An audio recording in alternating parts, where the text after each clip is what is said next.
உங்களை கொண்டு தொடங்கினதை நான் உங்களை கொண்டு செய்து முடிப்பேன் என்று கர்த்தர் வாக்கு கொடுக்கிறார். பாதி வழியில விட்டுவிட்டு நான் ஓடிவிடுவேனோ, இந்த காரியத்தை நான் முடிக்க முடியாதோ, என்னுடைய பிள்ளைகளுடைய உயர்வை நான் பார்க்காமலே இந்த உலகத்தை விட்டு போய்விடுவேனோ, ஏதோ ஒரு காரணத்தினாலே ஒருவேளை மனம் நொந்து நான் இந்த காரியத்தை முடிக்க முடியாதோ என்கிற ஒரு சூழ்நிலையிலே நீங்கள் காணப்படலாம். ஆனால் உன்னை கொண்டு நான் துவங்கினதை, உங்கள் கையிலே கொடுத்த அந்த காரியத்தை, எந்த பிரச்சனை வந்தாலும், எவ்வளவு போராட்டங்கள் வந்தாலும், எத்தனை பலவீனங்கள் வந்தாலும் ஆண்டவர் சொல்லுகிறார், நான் உங்களை கொண்டு செய்து முடிக்க வல்லவர்.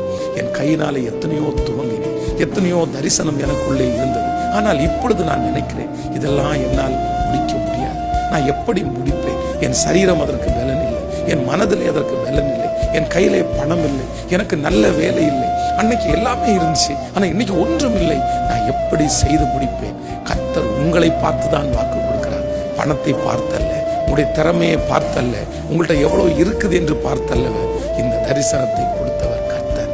அவர் வாக்கு கொடுக்கிறார், உன்னை கொண்டு நான் துவங்கினதை உன்னை கொண்டு செய்து முடிப்பேன். உன் கைகள் தான் இதற்கு ஆரம்பித்தது, உன் கைகள் தான் அஸ்திபாரம் போட்டது, உன் கைகள் தான் துவங்கினது, நீதான் துவங்கினாய், உன்னை கொண்டே மகிமையாய் முடிய பண்ணுவேன் என்று கர்த்தர் வாக்கு கொடுக்கிறார்.